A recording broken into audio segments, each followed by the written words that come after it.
ఆంధ్రప్రదేశ్లో చర్చిలపై ప్రభుత్వం కన్ను పడింది. ఆంధ్రప్రదేశ్లో చర్చిలపై ప్రభుత్వం కన్ను పడింది. ఇది జనసేన అధినేత ఉప ముఖ్యమంత్రి పవన్ కళ్యాణ్ ప్రాతినిధ్యం వహిస్తున్నటువంటి శాఖలో మొదలైంది. అధికారిక ఉత్తర్వులు ఇచ్చారు. ఆంధ్రప్రదేశ్ గ్రామీణాభివృద్ధి పంచాయతీరాజ్ శాఖ అధికారికంగా ఉత్తర్వులు ఇచ్చారు. ఏమని? పాలకొల్లుకు చెందినటువంటి ఒక వ్యక్తి ఆంధ్రప్రదేశ్లో ఎన్ని చర్చిలు ఉన్నాయి, అందులో ఎన్నింటికి ప్రభుత్వ అనుమతులు ఉన్నాయి, ఎన్నింటికి ప్రభుత్వ అనుమతులు లేదు అనే వివరాల మీద అధికారికంగా సమాచారం సేకరించాలి అని కోరారు. ఆయన కోరిన దాని మేరకు మేము ఉత్తర్వులు ఇస్తున్నాం. రాష్ట్ర వ్యాప్తంగా పంచాయతీరాజ్ శాఖ అన్ని గ్రామాల్లో కూడా, రాష్ట్రంలో ఉన్నటువంటి అన్ని గ్రామాల్లో కూడా ఎన్ని చర్చలు ఉన్నాయి అనేటువంటి సమాచారం సేకరించాలి అని మొన్న ఫిబ్రవరి 10వ తారీఖున ఆర్డర్ ఇచ్చారు. ఫిబ్రవరి 10న. ఇప్పుడు హుటాహుటిన రాష్ట్రంలో ఉన్నటువంటి పంచాయతీరాజ్ శాఖ సిబ్బంది అంతా గ్రామాల్లో ఎన్ని చర్చలు ఉన్నాయి, ఎక్కడెక్కడ ఉన్నాయి, ఎంతమంది వస్తున్నారు, ఏ రీతిలో నిర్వహిస్తున్నారు అనే దాని మీద సర్వేకి రంగంలో దిగేశారు. చాలా ఆసక్తికరం.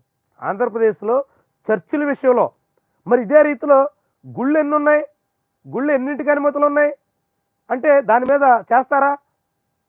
అంటే పోటీ కాదు, గుడి చర్చి ఏదైనా స్థానికంగా జనం నమ్మకం ఉన్నప్పుడు అక్కడ ఏదో ఒక కుటీరంగానో లేదా ప్రార్థన మందిరం వాళ్ళు పిలుచుకుంటారు, అలాంటి ఏర్పాటు చేసుకుని కార్యక్రమాలు చేసుకుంటారు. ఇప్పుడు అలాంటి వాటి మీద ప్రభుత్వం కన్నేసినట్టుగా కనిపిస్తుంది. ఒకవైపు ఏమో చంద్రబాబు మొన్న క్రిస్మస్ వేడుకల్లో రాష్ట్ర వ్యాప్తంగా చర్చిల నిర్మాణానికి రాష్ట్ర ప్రభుత్వం సహకరిస్తుంది, ప్రభుత్వం తరపున అన్ని రకాలుగా అండగా ఉంటాము అని ప్రకటిస్తే, ఉప ముఖ్యమంత్రి ఏమో అసలు ఎన్ని చర్చలు ఉన్నాయి, ఎన్నింటికి అనుమతి ఉన్నాయి, అనుమతులు లేనటువంటి చర్చలను ఏం చేయాలి అనే దాని మీద ఇప్పుడు కసరత్తులు చేస్తున్నారంటే ఇది పూర్తిగా బీజేపీ ఆర్ఎస్ఎస్ ఎజెండా ఆంధ్రప్రదేశ్లో అమలు చేసే దానికోసం చేస్తున్న ప్రయత్నం అనేటువంటి విమర్శలు వస్తున్నాయి. చూడండి, ఒక వ్యక్తి ఇచ్చినటువంటి ఫిర్యాదు ఆధారంగా ఒక మతాన్ని రాష్ట్ర ప్రభుత్వమే టార్గెట్ చేయడం గతంలో ఎప్పుడైనా చూసామా? ప్రజాశక్తి పత్రిక రాసినటువంటి వార్త. బీజేపీ భాగస్వామిగా ఉన్న టీడీపీ కూటమి ప్రభుత్వంలో ప్రస్తుతం అదే జరుగుతోంది.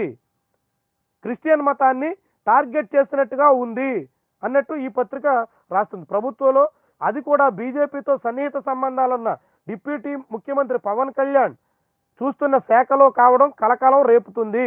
ఒక దరఖాస్తు ప్రాతిపదికగా రాష్ట్ర వ్యాప్తంగా ఉన్న చర్చిలపై ప్రభుత్వం డాగ కన్నేసింది.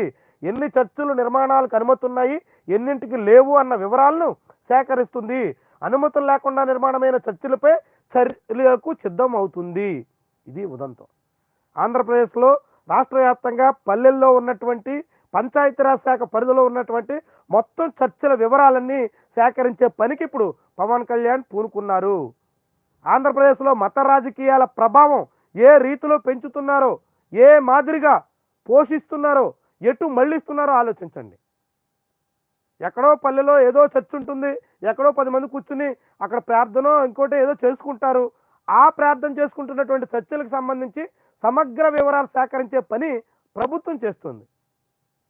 ఇది ఎక్కడి వరకు దారితీస్తుంది, ఎలాంటి పరిణామాల కారణమవుతుంది, ఆంధ్రప్రదేశ్లో మళ్ళీ మత ఉద్రిక్తతలు పెంచేందుకు ఇలాంటి వ్యవహారాలు కారణమవుతాయా అనేటువంటి సందేహాలు ఇప్పుడు వ్యక్తమవుతున్నాయి. ఇది చాలా తీవ్రమైనటువంటి చర్య కాబోతుంది.